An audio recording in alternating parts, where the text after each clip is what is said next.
When riding a PWC, as your experience grows, it's likely you'll ride in all sorts of conditions. Riding in choppy water is one of those conditions you may face, and it's the topic we'll be taking a look at in this week's Rider Tip.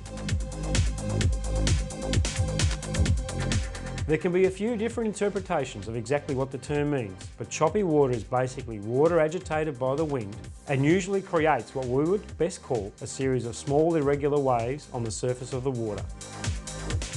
Unless you're experienced in these conditions, choppy water can be difficult to ride as the surface of the water can become very rough and your PWC can really get bounced around as a result. This can get you very sore and very fatigued very quickly, and at worst can potentially throw your PWC out of control. So there are a few things to look at when riding in choppy water. And the first is simply reading the water. What you need to do, if possible, is determine if the chop is coming at you or moving away from you. There's an easy way to do that.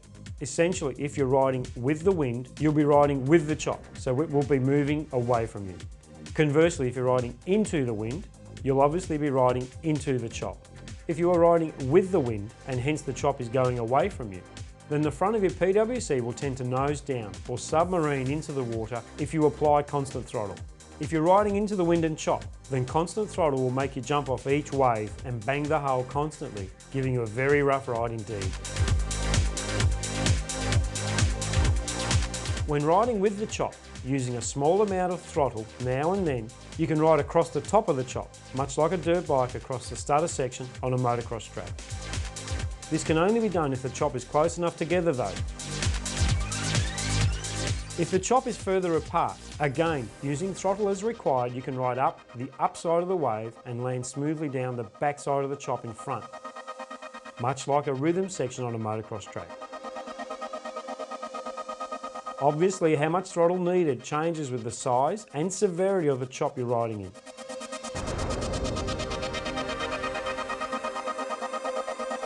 It's very important here to remember that when riding in choppy water, you must really brace to prepare for stopping abruptly.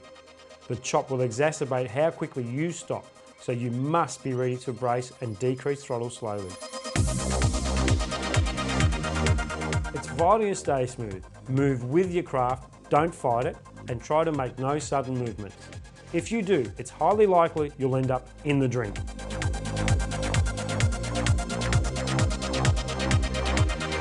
Another way to correctly ride choppy water is to navigate the channels between the chop. Water can produce chop at varying angles and places. In fact, it's hardly ever uniform. And you can read where the channels are between these points and navigate smoothly through them. But this technique requires some reasonably advanced marine skills and means you are almost constantly turning your PWC as you read and navigate the smoothest path through the chop. To improve your skills when riding in chop, simply try to practice the correct throttle control and bracing when on flat water. Once you get comfortable with that, then move to small chop. Unfortunately, reading the water will only come with experience, but if you start looking for the differences, you'll be seeing them in no time. If you're in doubt, take it slow. Ask more experienced PWC riders and boaties for advice, and you'll be riding choppy conditions like the pros in no time at all.